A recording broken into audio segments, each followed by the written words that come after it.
ప్రభువైన యేసుక్రీస్తు నామములో శుభవందనాలు తెలియజేస్తున్నాను.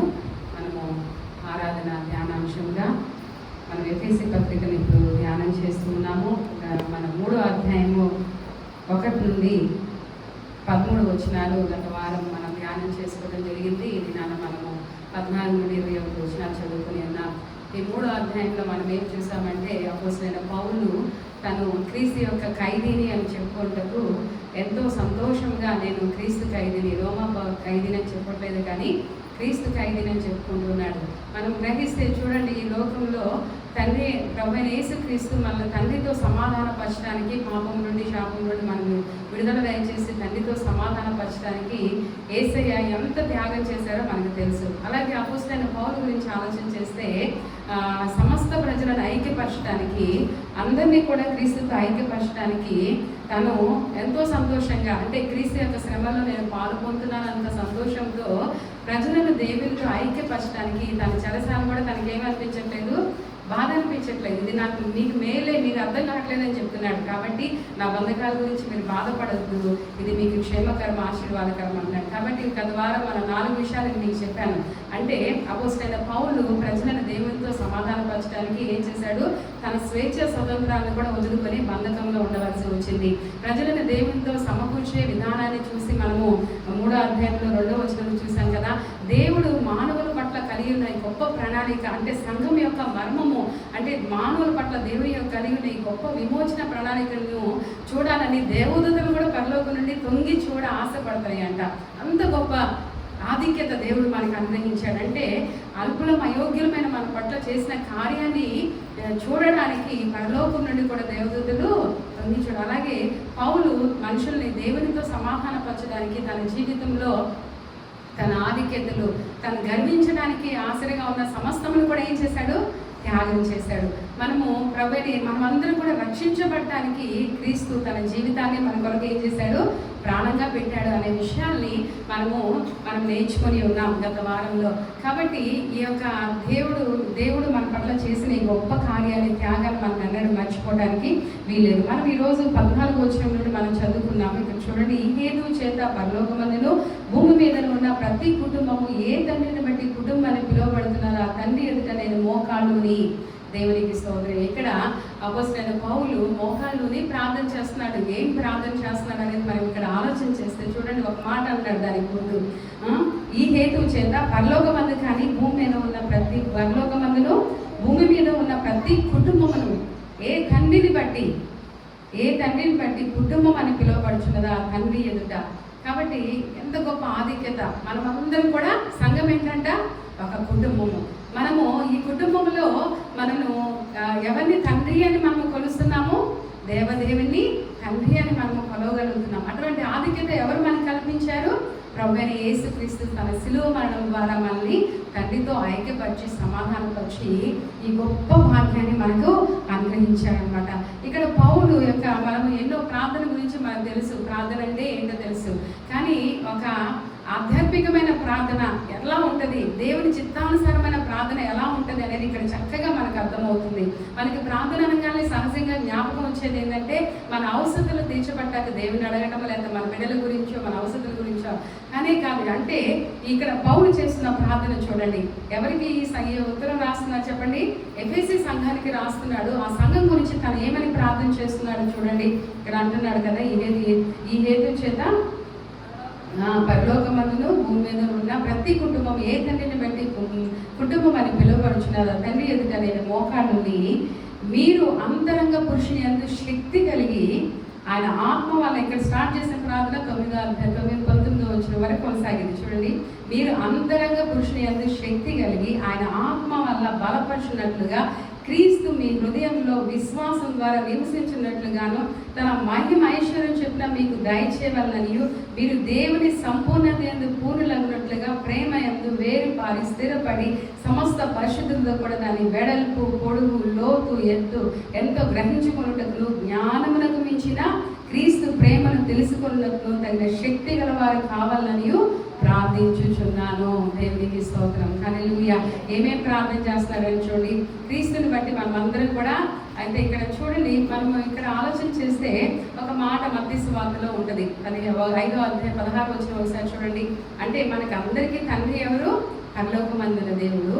మనుషులు మీ సత్క్రియలను చూసి పరలోకమందున్న మీ తండ్రిని మహిమపరచునట్లు వారి ఎదుట ఏమన్నది అక్కడ? నీ క్రియలను కనపరచనీయుడు. దేవునికి స్తోత్రం చెప్తామా? హల్లెలూయా. మనుషులు మనలో ఉన్న సత్క్రియలను చూసినప్పుడు ఎవరికి మన ద్వారా మహిమ కలుగుతుందంట?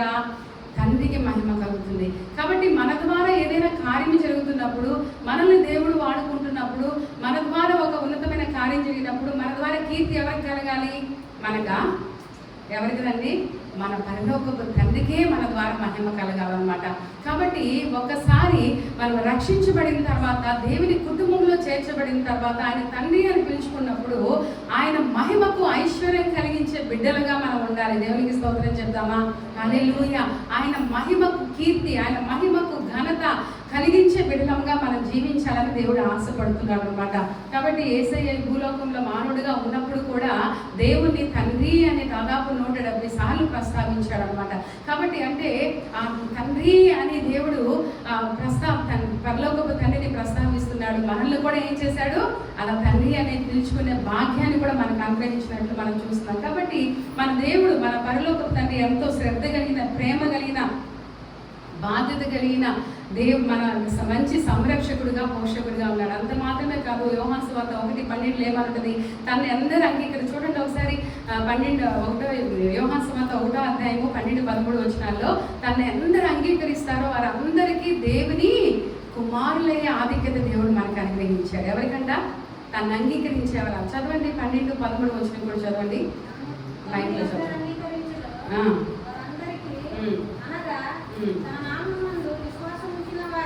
తన నామమునందు విశ్వాసం ఉంచిన వారికి దేవుని పిల్లలకుటకు ఆయన అధికారం అనుగ్రహించినాడు. తర్వాత వచ్చినప్పుడు చదవండి.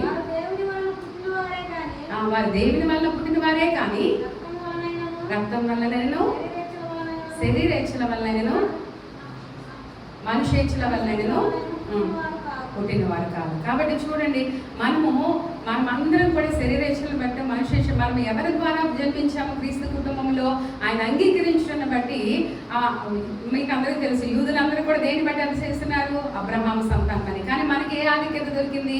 ప్రభువైన యేసుక్రీస్తు కల్వరి శిలువలో మరణించడం బట్టి ఆయన ఉభయులను ఏకపరిచి ఏం చేశాడు? అందరికీ, ఆయన విశ్వసించే వారందరికీ ఆయనే తండ్రి అయ్యాడు. దేవునికి స్తోత్రం. హల్లెలూయా.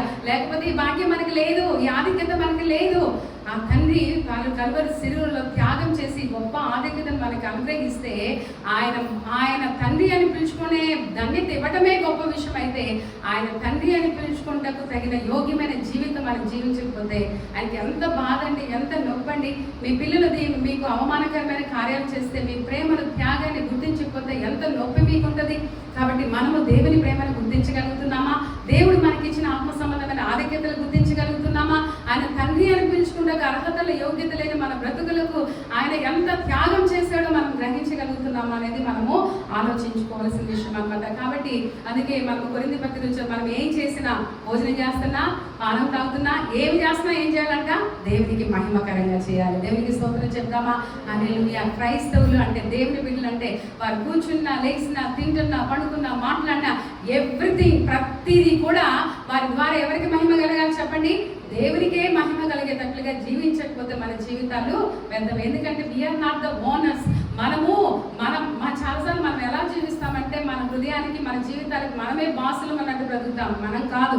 ఎవరు చెప్పండి? మన హృదయానికి, మన యొక్క జీవితాలకి అధికారి, సమస్త యాజమాయిషి ఎవరికి అనుగ్రహించాలి? మనకి దేవునికి అనుగ్రహించాలి. ఆయనే మన పరిపాలకుడుగా ఉండాలి, ఆయనే మన ప్రభువుగా ఉండాలి. ఆయన ఇంత గొప్ప ఆధిక్యత మనకి ఇచ్చిన తర్వాత ఆయన మహిమకు కీర్తి కలిగినట్లుగా ప్రతినిత్యము ఆయన సంతోషపెట్టడానికి జీవించాలి. కానీ ఈ శరీరాన్ని సంతోషపెట్టడానికి మనము బ్రతకూడదండి. నమ్మిన వారి దేవునికి స్తోత్రం చెప్పండి. హల్లెలూయా. కాబట్టి ఇక్కడ పౌలు ప్రార్థన మనము ఒకసారి చూద్దాం. ఏమైనా ప్రార్థన చేస్తున్నాడు? మనము అంతరంగ, అంటే ఆ ఎఫెసీ సంఘాల గురించి చేస్తున్నాడు. మన పట్ల కూడా దేవుని ప్రణాళిక అది ఏంటి చెప్పండి? అంతరంగ పురుషుని అంటే మనం ఏమవ్వాలంట? శక్తి కలిగిన వారంగా అవ్వాలి. అంతరంగ పురుషుడు అంటే ఆత్మ సంబంధమైన రక్షించబడిన ప్రతి నాటి నుండి మనలో ఉన్న పరిశుద్ధాత్మ దేవుడు ఆత్మను మనం ఏం చేయాలి? బలపరిచే వరంగా ఉండాలి. అంతరంగ పురుషుని యందు మన శక్తి కలగాలని, ఆత్మ వలన మనం ఏమవ్వాలంట? బలపరచబడాలని ప్రార్థన చేస్తున్నాడు. తర్వాత ఏమంటాడు? క్రీస్తే మన హృదయాల్లో ఉండాలని ప్రార్థన చేస్తున్నాడు. తర్వాత విశ్వాసం ద్వారా ఆయన మనలో నివాసించాలని ప్రార్థన చేస్తున్నాడు. తర్వాత తన మహిమ ఐశ్వర్యములకు ఆయన మహిమైశ్వర్యం మనకి కలగాలి అని ప్రార్థన చేస్తున్నాడు. అంటే ఎఫెసీ సంఘానికి దేవుని యొక్క మహిమైశ్వర్యం అంటే ఏంటి? ఈ లోకంలో ఐశ్వర్యము ధనధాన్యాలు కావాలని అందరూ కోరుకుంటారు. క్రీస్తులో మహిమైశ్వర్యం ఏంటి?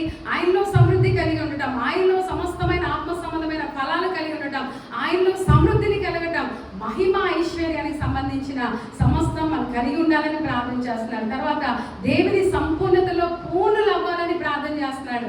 మనము దేవుని సంపూర్ణతలోనే ఉండము. పూర్ణులు ఎప్పుడు అవుతామండి? అర్థమవుతుంది. దేవుని సంపూర్ణతలో మనం ఏమవ్వాలంట? పూర్ణులు అవ్వాలని ప్రార్థన చేస్తున్నాడు. తర్వాత దేవుని ప్రేమ యందు వేరు పారాలని. ఏమవ్వాలంట? దేవుని ప్రేమ యందు మనం ఏమవ్వాలి? వేరు పారాలి. ఒక చెట్టు వేరు ఎంత చక్కగా కిందకి వేరు పాకిద్దో అంత బలంగా శోధనలో ఇబ్బందుల్లో కూడా అది ఎలా ఉండగలుగుతుంది? నిలకడగా ఉండగలుగుతుంది అనమాట. కాబట్టి మనము దేనిలో వేరు పారి ఉండాలంట? దేవుని ప్రేమలో వేరు. కిందికి వేరు తన్ని పైకి ఎదిగి ఫలించే మంచి చెట్టులాగా మనం ఉండాలి. అది క్రీస్తు ప్రేమలో అంతగా మనం పాతుకుపోవాలని చెప్పేసి ప్రార్థన చేస్తున్నాడు. తర్వాత ఏం చెప్తున్నాడు? దేవుని ప్రేమైంది వేరు పారాలి. దేవుని ప్రేమైంది ఏమవ్వాలి? స్థిరపడాలి. వేరు బాగా పారినప్పుడు ఏమవుతుంది? అది స్థిరపడిద్దా లేదా ఆ చెట్టు? అలాగే దేవుని ప్రేమైందు వేరు పారి మనం ఏమవ్వాలంట? స్థిరపడాలని ప్రార్థన చేస్తున్నాడు. సమస్త పరిశుద్ధులతో పాటు దాని ప్రేమ యొక్క సమస్త పరిశుద్ధులు దేవుని ప్రేమ యొక్క ఔన్నత్యాన్ని ఎలా గ్రహించారో మీరు కూడా గ్రహించాలంటున్నాడు.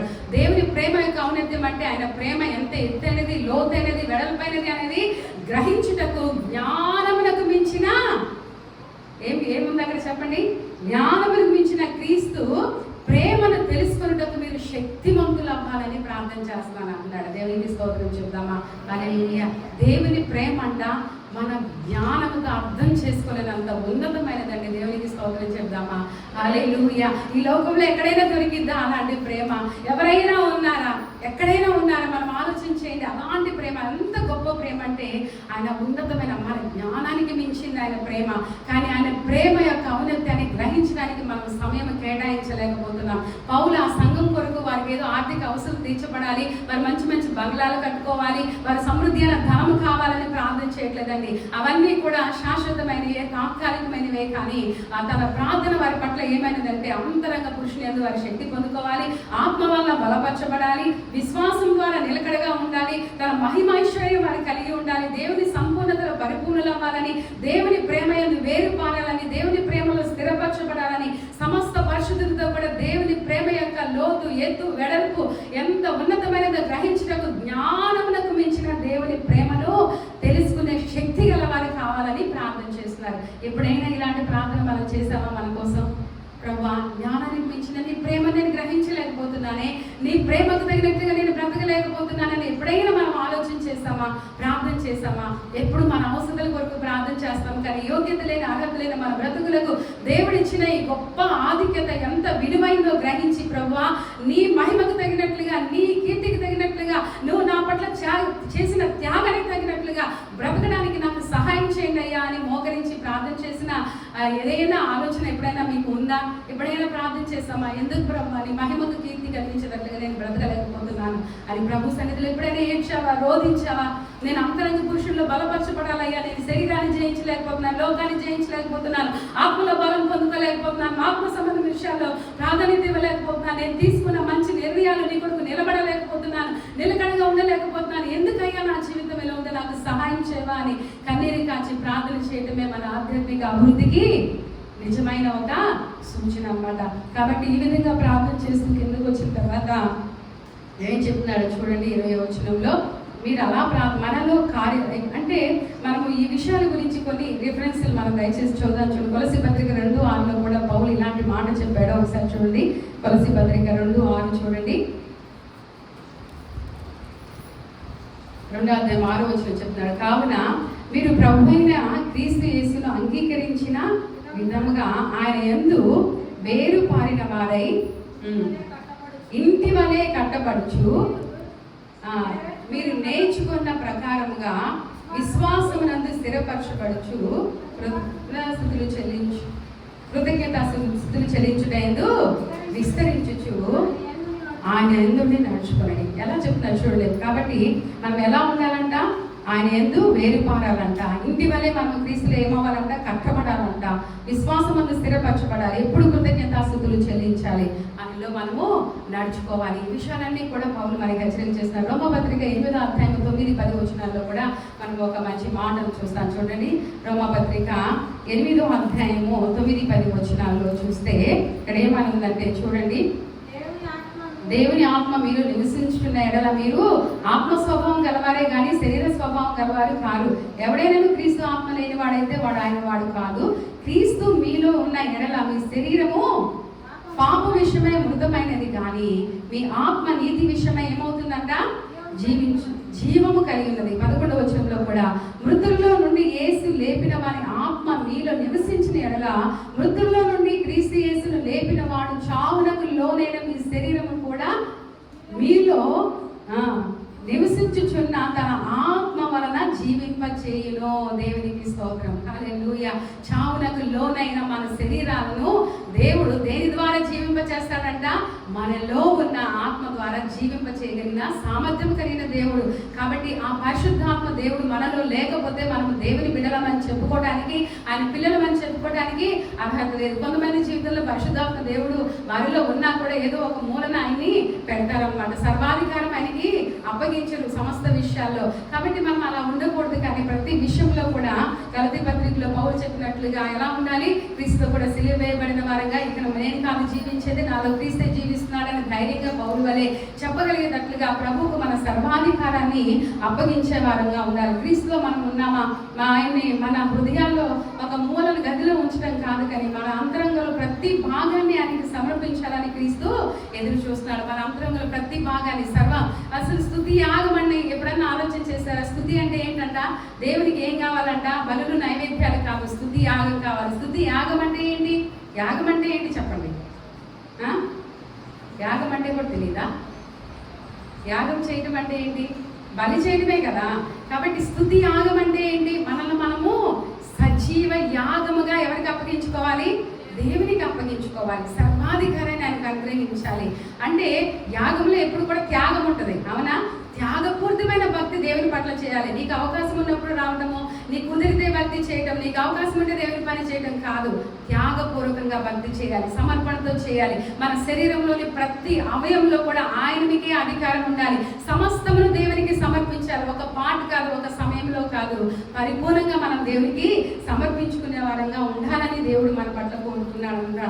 సర్వాధికారం మనకి ఇవ్వాలన్నమాట. కాబట్టి మనము అలా సర్వాధికారం మనకి ఇస్తే ఎలా ఉంటాము? సర్వాధికారం మన జీవితంలో ఆయనకే చెందాలంటే మన పూర్ణ విధేయత ఆయన పట్ల కల్పించాలి. మన పరిపూర్ణ వినయం ఆయన పట్ల కల్పించాలి. ప్రేమపూర్వకమైన సహవాసం ప్రతిదినం ఆయనతో చేయాలి. మన ప్రేమపూర్వకమైన విడదీయని అనుబంధము దేవునితో మనం ప్రతినిత్యము కలిగి ఉండాలి. అన్యోన్యమైన సహవాసము, ఆత్మలో పండుకున్నా, నడుస్తున్నా, వెళ్తున్నా, ఏమి ఆలోచన చేస్తున్నా క్రీస్తుతో అన్యోన్యమైన సహవాసం అంతరంగంలో ఎప్పుడు ఏం చేయాలి? జరుగుతూనే ఉండాలన్నమాట. ఆ సహవాసం దేవునితో మనం ఎప్పుడు కలిగి ఉండాలన్నమాట. అందుకే మనం సామెతల గ్రంథాలు ఎప్పుడు 3:5 ఏమంటది? మన స్వబుద్ధిని మనం ఆధారం చేసుకోకుండా పూర్ణ హృదయంతో యెహోవాని నమ్మిక ఉంచాలి. మన ప్రవర్తన అంతటి మీద ఆయన అధికారానికి మనం ఒప్పుకోవాలి. అప్పుడే మనం దేవుని బిడ్డలు. అప్పుడప్పుడు ఒప్పుకోవడం కాదు, మన ప్రవర్తన అంతట్లో ప్రతిదీ కూడా పరిశుద్ధాత్మ దేవుడు చెప్పిన దానికి విధేయత చూపించి నడుచుకోవడమే మన అంతరంగంలో దేవునికి అధికారం ఇచ్చిన వారం అవుతాం అనమాట. మన హృదయంలో మన హృదయాలకు మనమే యజమానులుగా ఉండకూడదు, కానీ మనలో నివసిస్తున్న ప్రభువుకు మనం ఎలా జీవించాలి? సేవకులంగా జీవించాలి. మనలో నివాసం చేస్తున్న యేసయ్యకు సేవకులుగా మనం ఉండాలి, కానీ మన హృదయానికి మనమే అధికారులుగా యజమానులుగా ఉండకూడదు. మన హృదయములను తనకు సింహాసనంగా ఉండేటట్లుగా మనము దేవునికి అప్పగించాలి. మన హృదయ సీమలో, మన హృదయంలో ఆయనకే సింహాసనం ఉండాలి. అంటే ఆయనకే ఆధిక్యత ఉండాలి, ఆయనకే ప్రాధాన్యత ఉండాలి. అట్టి వారి యొక్క స్తుతి యాగం మాత్రమే దేవునికి అంగీకారమైన ధూపంగా ఇష్టమైనదిగా ఉంటుంది అనమాట. మనం 20-21 వచనాల్లో చూస్తే ఇక్కడ ఏం చెప్తున్నాడు? మనలో కార్యసాధకమైన తన శక్తి చొప్పున మన మనం అడుగు వాటి కంటే ఊహించు వాటి కంటే అత్యధికంగా శక్తి గల దేవునికి క్రీస్తు యేసు మూలంగా సంఘంలో తరతరములు సదాకాల మహిమ కలుగును గాక ఆమేన్. చాలాసార్లు మనకి ఇష్టమైన ఒక్క వాక్యాన్ని తీసుకుంటాం. ఏంటి అక్కడ ఏమని ఉందండి? మంచి మాట ఉంది. మనలో సాధకము తన శక్తి చొప్పున మనం అడుగు వాటికంటే ఊహించు వాటికంటే అత్యధికంగా మేలు చేయగలిగిన. మనకి ఈ మాట అంటే ఇష్టం. మనం అడిగే వాటికంటే ఊహించే వాటికంటే దేవుడు అత్యధికంగా ఇస్తాడని. కానీ ఇక్కడ దేని గురించి చెప్తున్నాడు? మనలో కార్య సాధకమగు తన క్రియాశక్తి చొప్పున. అర్థమవుతుందా? పరిశుద్ధాత్మ దేవుడు పౌల్లో ఉన్నాడు కాబట్టి దేవుని ఇష్టానుసారమైన ప్రార్థన చేశాడు. అర్థమవుతుందా? అసలు ఆరాధన అన్నా ప్రార్థన అన్నా మనలో ఉన్న పరిశుద్ధాత్మ దేవుడు అంగీకారంతో చేయబడితేనే ఆ ప్రార్థన కానీ ఆరాధన కానీ అంగీకరించబడుతుంది. కాబట్టి మనలో ఉన్న పరిశుద్ధాత్మ దేవుడు మనం చేసే ప్రార్థన అంగీకరించాలి, మనం చేసే స్థుతిని అంగీకరించాలి, ఆమోదించాలి. కాబట్టి అది ఎప్పుడు జరుగుతుంది? పరిశుద్ధాత్మ దేవుడితో మనకి ఏకత్వమైన మనస్తత్వం కలిగినప్పుడు మాత్రమే అది కలుగుతుంది. కాబట్టి మన ఇక్కడ పౌలు చెప్తున్న విషయం అది కాదు. మనలో కార్యసాధనకు తన శక్తి చొప్పున మనం అడుగు వాటికంటే ఊహించే వాటికంటే మనం అడిగిన వాటికంటే ఊహించిన వాటికంటే అత్యధికంగా దేవుడు మనం చేయలేదా? మనకి పాప క్షమాపణ ఇస్తే చాలనుకున్నాం. కానీ పాప క్షమాపణే కాదు, దత్తపుత్రులుగా చేసుకున్నాడు. ఆయన ఇంటిలో ఉండేటట్లుగా, ఆయన బిడ్డలుగా ఉండేటట్లుగా, ఆయన స్వాస్థ్యానికి వారసులయ్యేటట్లుగా, ఆయన యొక్క సంపదనన్నీ కూడా ఆయన సొత్తుకు వారసులయ్యేటట్లుగా పరలోకంలో నిధిని మనకు దాచిపెట్టిన దేవుడుగా ఇంత గొప్ప ఆధిక్యత మనకి ఇచ్చారనమాట. కాబట్టి ఈ విధంగా మనం ఆలోచన చేసే పన్నెండు దేవుడు మనకి ఇచ్చిన ఆధిక్యతలు ఎంత గొప్పవో. కాబట్టి ఆయన మహిమైశ్వర్యం అంటే ఆత్మ సంబంధంగా మన సమృద్ధి కలిగిన వారంగా ఉండాలి, ఆత్మ సంబంధంగా మన సమృద్ధి కలిగిన వారంగా ఉండాలని. ఇక్కడ ఒక మాట చూడండి, ఇక్కడ ఒక మంచి మాట ఉంది. మనలో కార్యసాధకమగు తన శక్తి చొప్పున ఏమవ్వాలంట? మనలో కార్యసాధకమగు తన శక్తి, దేవుని శక్తి మన జీవితాల్లో ప్రతి దినం ఏమవ్వాలి చెప్పండి? కార్యసాధకం అవ్వాలి. పరిశుద్ధాత్మ క్రియ మనలో ఎప్పుడు జరుగుతూ ఉండాలి, మనలో జరుగుతూ ఉండాలండి. పైన చెప్పిన అంటే ఈ అద్భుతమైన ప్రక్రియ అంతా సాధ్యమైన పైన చెప్పిన మనం చదువుకున్న వాక్యం అంటే అది సాధ్యమే. ఎప్పుడు సాధ్యం అంటే దేవుడు మనము పూర్తిగా దేవునికి లోబడినప్పుడు, అన్నిటిలోనూ దేవునికి విధేయత చూపించినప్పుడు ఆ కార్యాన్ని దేవుడు మనలో చేస్తాడు. ఏ కార్యం చెప్పండి? దేవుని శక్తి మన జీవితాలు ఏమవ్వాలి? ప్రతి దినము కూడా కార్యసాధకం అవుతూ ఉండాలి. మన దేహం అంటే మన దేహంలోని మన అవయవాలు అన్నీ కూడా దేవునికి నీతికి సాధనాలుగా ఉన్నప్పుడు పరిశుద్ధాత్మ క్రియ మనలో జరుగుతూ ఉంటుంది అన్నమాట. ఆయన శక్తి మనలో పనిచేస్తేనే శ్రమలు, నిందలు, అవమానాలు ఏవి కూడా మనకు కనబడవు అనమాట. చూడండి, అపోస్తలుడైన పౌలు జీవితంలో మనం దానియేలు గురించి ఆలోచన చేస్తే ఏమన్నాడు? రాజా, మేము సేవించే దేవుడు మమ్మల్ని రక్షించి అగ్నిగుండంలో రక్షించే సామర్థ్యం కలిగిన వాడు, ఒకవేళ రక్షించకపోయినా మేము మాత్రం మొక్కమన్నారు. అంటే వాళ్ళ ఉద్దేశం ఏంటి? వాళ్ళలో ఏమి ప్రక్రియ జరుగుతుంది మనం ఆలోచన చేస్తే, అంటే దేవుని యొక్క శక్తి వాళ్ళ ఉంది కాబట్టి వారు ధైర్యంగా అలా చెప్పగలుగుతున్నారు అనమాట. అందుకే ఒక రాజు కూడా ఒకసారి వచ్చి దానియేలు అంటారు, సింహంలో దానియేలు, ప్రతిరోజు నువ్వు సేవిస్తున్న జీవము కలిగిన దేవుడు నిన్ను రక్షించగలిగేలా అంటాడు. అంటే దానియేలు సేవిస్తున్న దేవుడు జీవం కలిగిన వాడని, ఆయనలో ఉన్నదని దేవుని ఆత్మ అని అన్యులైన రాజులు కూడా గుర్తించగలిగారండి. కాబట్టి నేను ఎందుకు ఈ మాట చెప్తున్నానంటే, ప్రతి దినము కూడా దేవుని శక్తికి నిలయముగా మన హృదయము, మన జీవితాలు ఉండాలి. అప్పుడే మనం దేవుని బిడ్డలము. కాబట్టి ఏదో ఆలటోలిగా రావాలి కదా, వస్తున్నాం వెళ్తున్నాం అని కాదు, కానీ పరిపూర్ణ భక్తి చేయాలి. దేవుని యొక్క అంటే ప్రతిరోజు కూడా దేవుని శక్తి, ప్రతి దినము దేవుని శక్తికి నిలయాలుగా మన జీవితాలు ఉండాలి. నాలో ఉండి నా యేసయ్య శక్తి ప్రతిదినము ప్రవహించాలి. నీలో నుండి, నాలో నుండి దేవుని శక్తి ప్రతిరోజు ఏమవ్వాలి? ప్రవహిస్తూ ఉండాలన్నమాట. 2 వచనాలు మనం చదువుకొని ముగించుకుందాం. 2 కొరింథీ 4:16-17 చదవండి. 2 కొరింథీ పత్రిక 4:16-17 వచనాలు. 4:16-17 వచనాలు చూస్తే అక్కడ ఏమనుందంటే చూడండి, కావున మేము ఆధారపడము, మా బాహ్య పురుషుడు కృషించుచున్నాను, అంతరంగ పురుషుడు దినదినము నూతన పరచబడుచున్నాడు. మేము దృశ్యమైన వాటిని చూడక అదృశ్యమైన నిదానించి చూచున్నాం గనక క్షణమాత్రము నీ చులకల శ్రమ మా కొరకు అంతకందుకు ఎక్కువగా నిత్యమైన మహిమ భారమును కలుగు చేయించినది. ఏలైనగా దృశ్యమైనవి అనిత్యములు, అదృశ్యమైనవి నిత్యములు. శరీరం క్షీణించిపోయినా, బాహ్య పురుషుడు క్షీణించిపోయిన అంతరంగ పురుషుడు దినదినము బలపరచబడే క్రైస్తవ జీవితాన్ని మనం జీవించాలి. తులసి పత్రిక 1:29 చూడండి. తులసి పత్రికలో 1:29 చూస్తే అక్కడ ఏమనుందంటే చూడండి, అందు నిమిత్తము నాలో బలముగా కార్యసిద్ధి కలుగు చేయు ఆయన క్రియాశక్తిని బట్టి నేను పోరాడుచు ప్రయాసపడుతున్నాను. మనలో ఏమవ్వాలంటే పౌలు చెప్తున్నాడు, నాలో బలముగా, మనలో పరిశుద్ధాత్మ దేవుడు బలముగా కార్యసిద్ధి కలిగి చేయాలి. ఆయన క్రియాశక్తిని బట్టి మనము దేన్నైనా కూడా దేవుని యొక్క పరిశుద్ధాత్మ క్రియాశక్తి మనలో ఉంటే దేన్నైనా పోరాడగలుగుతాం, దేన్నైనా జయించగలుగుతాం, దేవుని కొరకు అర్పణ చేయగలుగుతాం, దేవుని కొరకు త్యాగపూరితమైన భక్తి చేయగలుగుతాం, సమస్తం ఆయన కొరకు భరించగలుగుతాం, సహించగలుగుతాం. ఆయనే సర్వస్వం అని మనం ఆయన కొరకు జీవించగలుగుతాం. ఈ సమయంలో మనం అందరం లేచి నిలబడదాం, ఒకసారి ఆలోచన చేసుకుందాం. దేవుడు ఇంత గొప్ప ప్రేమ ప్రణాళికను, ఆధ్యాత్మిక ప్రణాళికను మన జీవితం పట్ల కలిగి ఉండి ఇంత ఉన్నతమైన రక్షణ అనుగ్రహించి ఆయన కుటుంబంలో మనం చేస్తే నీలో దేవుని శక్తి క్రియ జరుగుతుందా లేదా? దేవుని శక్తి క్రియ నీలో జరుగుతుందా? బలముగా కార్యశక్తి కలిగి చేస్తున్నాడా లేదా? ప్రతిదినం పరిశుద్ధాత్మ దేవుడు ఈ విషయాల్లో నువ్వు ఆలోచన చేసుకోవాలి. దేవుడు ఎంత గొప్ప ఆధిక్యత మనకి ఇచ్చాడు, ఎంత కృపనిచ్చాడు, ఎంత ఔన్నత్యాన్ని మనకి దయచేశాడు. మనం ఎలా ఆయన కీర్తికి మహిమ కలిగించేటట్లు జీవించగలుగుతున్నామా? ప్రతినిత్యం ఆయనకు మహిమ తీసుకురాగలుగుతున్నామా? ఒక్కసారి ఆలోచన చేసుకుంటూ మన జీవితాలను దేవునికి సమర్పణ చేసుకున్నాం. ఏదో పై భక్తి చేయటం కాదు, యేసయ్య దేవుడని ఒప్పుకోవటం కాదండి. యేసయ్య దేవుడైతే ఆయన కోసం నువ్వు చేసిన త్యాగం ఏది? యేసయ్య దేవుడైతే ఆయన కొరకు నువ్వు చేసిన సమర్పణ ఏది? యేసయ్య దేవుడైతే ఆయన కొరకు నువ్వు జీవిస్తున్న విధానం ఏది? ఆయనకి నువ్వు ఇస్తున్న ప్రాధాన్యత ఏది? ఒక్కసారి ఆలోచించి నిజముగా అందుకే పౌలు ప్రార్థన చేస్తున్నాడు, మన అంతరంగ పురుషుని యందు మనం శక్తి కలిగిన వారంగా ఉండాలి. ప్రతిదినము కూడా పరిశుద్ధాత్మ ద్వారా, ఆత్మ ద్వారా శరీరంలో చంపే వారంగా, ఆత్మలో వర్ధిల్లే వారంగా ఉండాలని ఆశపడుతున్నాడు. మన ప్రేమ దేవుని పట్ల ఎలా ఉంది? మన సమర్పణ ఎలా ఉంది? విశ్వాసం ద్వారా క్రీస్తు మన హృదయాల్లో జీవించగలుగుతున్నాడా? నిత్యము మన ద్వారా ఆయనకి మహిమ కీర్తి కలుగుతుందా? మనము జ్ఞానములకు మెచ్చిన దేవుని ప్రేమల యొక్క శక్తిని మనం గ్రహించగలిగే జ్ఞానం మనకు ఉన్నదా?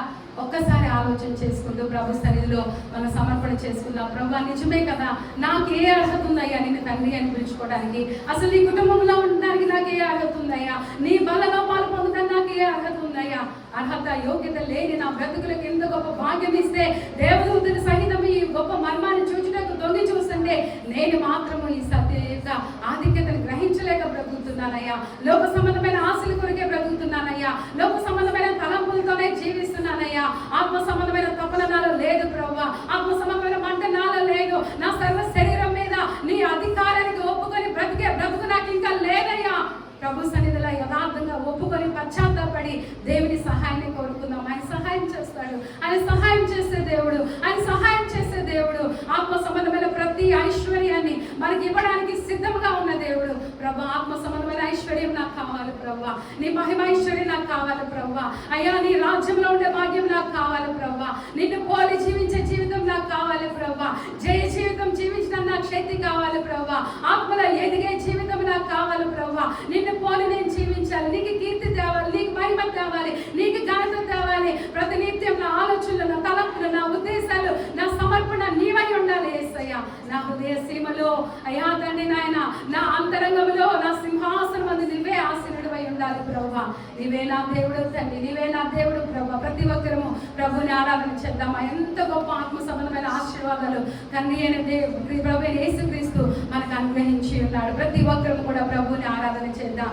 దేవానికి స్తోత్రాలు. తండ్రి నీకు